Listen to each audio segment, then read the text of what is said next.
நம்ம எந்த விதமான பன் பண்ணணும் அப்படின்னாலுமே ஃபஸ்ட்டு வந்து ஈஸ்ட்டை தான் ஆக்டிவேட் பண்ணணும். அதுக்காக ஒரு பவுலில் 150 ml அளவுக்கு வெது வெதுப்பான தண்ணி எடுத்திருக்கேன். உங்ககிட்ட தெர்மோமீட்டர் இருந்தது அப்படின்னா தண்ணியோட ஹீட் வந்து 40 டிகிரி செல்சியஸில் இருக்கிற மாதிரி பார்த்துக்கோங்க.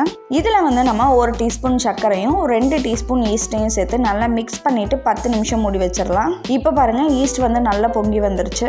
அடுத்ததான் ஒரு அகலமான பவுலில் 250 கிராம் மைதா மாவு சேர்த்துக்கோங்க. இது கூடவே நம்ம 2 டேபிள் ஸ்பூன் மில்க் பவுடர் சேர்த்துக்கலாம். 1/2 டீஸ்பூன் உப்பு, 50 கிராம் அளவுக்கு சர்க்கரையை பவுடர் பண்ணி இது கூட சேர்த்துக்கோங்க.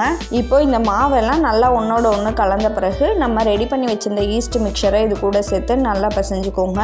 இப்போ பாருங்கள், நம்மளோட மாவு வந்து நல்லா ஒன்னோட ஒன்று சேர்ந்து வந்துருச்சு. பாத்திரத்தில் கொஞ்சம் கூட ஒட்டலை.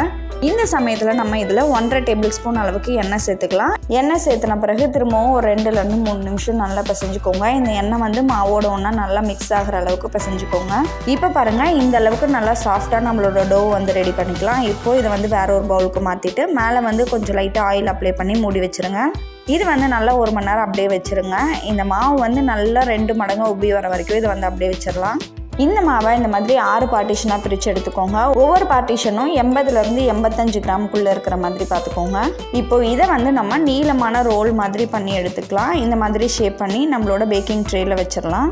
இந்த அளவுக்கு நல்லா உப்பி வந்த பிறகு இதுக்கு மேலே வந்து நம்ம பால் அப்ளை பண்ணிக்கலாம். அவனை 180 டிகிரி செல்சியஸில் நான் 10 நிமிஷம் ப்ரீஹீட் பண்ணி வச்சுருக்கேன். ப்ரீஹீட் பண்ணி வச்சுருந்த அவனில் நம்ம மிடில் ரேக்கில் இந்த ப்ரெட்டை வந்து உள்ளே வச்சிடலாம். 170 டிகிரி செல்சியஸில் இதை வந்து 18லேருந்து 20 நிமிஷம் பேக் பண்ணி எடுத்துக்கலாம். 2 டேபிள் ஸ்பூன் அளவுக்கு நம்மளோட க்ரீம் எடுத்து இதுக்குள்ளே வந்து அப்ளை பண்ணிக்கோங்க. 2 சைடுமே நம்ம வந்து அப்ளை பண்ணிக்கலாம். இப்போது இதுக்குள்ளார வந்து நம்ம டெசிகேட்டட் கோகோனட் வந்து கொஞ்சமாக உள்ளே வச்சிடலாம். இதோட ஓரத்துலேயும் கொஞ்சமாக டெசிகேட்டட் கோகோனட்டை வந்து மேலே தூவி விட்டுக்கோங்க. அவ்வளோதான், நம்மளோட க்ரீம் பன் சூப்பராக ரெடி ஆகிடுச்சு.